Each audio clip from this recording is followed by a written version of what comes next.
नमस्ते दोस्तों, आज हम बताएंगे बोल बम की महत्वपूर्ण बातें।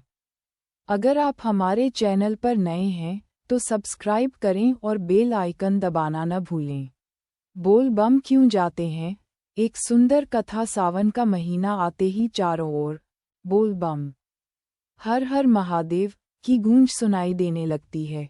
श्रद्धालु भक्त अपने कंधों पर कांवड़ उठाकर गंगा जल लाते हैं और शिवलिंग पर अर्पित करते हैं। लेकिन ये परंपरा क्यों शुरू हुई? इसके पीछे एक सुंदर और प्रेरणादायक कथा है। बहुत समय पहले त्रेता युग में लंका का राजा रावण शिव का परम भक्त था। एक बार उसकी मनोकामना हुई कि भगवान शिव को अपनी लंका में स्थापित करे ताकि वे सदैव उसकी रक्षा करें। इसके लिए वह कैलाश पर्वत पहुंचा और तपस्या करने लगा। उसकी तपस्या से प्रसन्न होकर भगवान शिव प्रकट हुए और रावण को आत्मलिंग शिव का अत्यंत पवित्र रूप प्रदान किया। लेकिन उन्होंने एक शर्त रखी, इसे किसी भी स्थान पर जमीन पर रखोगे तो यह वहीं स्थापित हो जाएगा और हिलाया नहीं जा सकेगा। रावण आत्मलिंग लेकर लंका की ओर चला। रास्ते में देवताओं ने सोचा कि अगर शिव लंका में स्थापित हो गए तो रावण अजेय हो जाएगा। उन्होंने योजना बनाई और गणेश जी को बालक रूप में भेजा। रावण गंगा तट पर पहुंचा और अपनी आवश्यकता से रुक गया। आत्मलिंग को जमीन पर रखने से बचने के लिए उसने उस बालक से कहा, तुम इसे पकड़ो, मैं अभी लौटता हूँ। गणेश जी ने सहमति दी, पर कहा कि अगर मैं थक गया तो इसे रख दूंगा। कुछ ही क्षण बाद उन्होंने आत्मलिंग को रख दिया। वह तुरंत वहीं स्थापित हो गया। यही आज का बैद्यनाथ धाम, झारखंड है।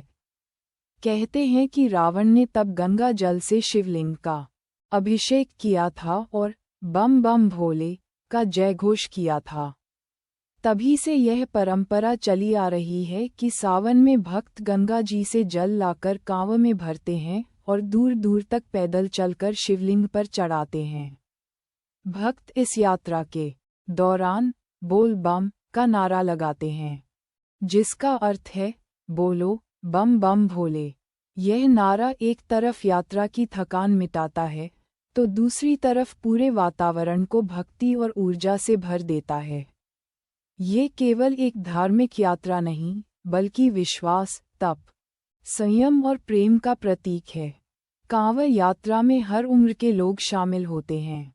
वे नंगे पांव कई किलोमीटर चलते हुए गर्मी, बारिश या कठिन रास्तों की परवाह किए बिना आगे बढ़ते हैं।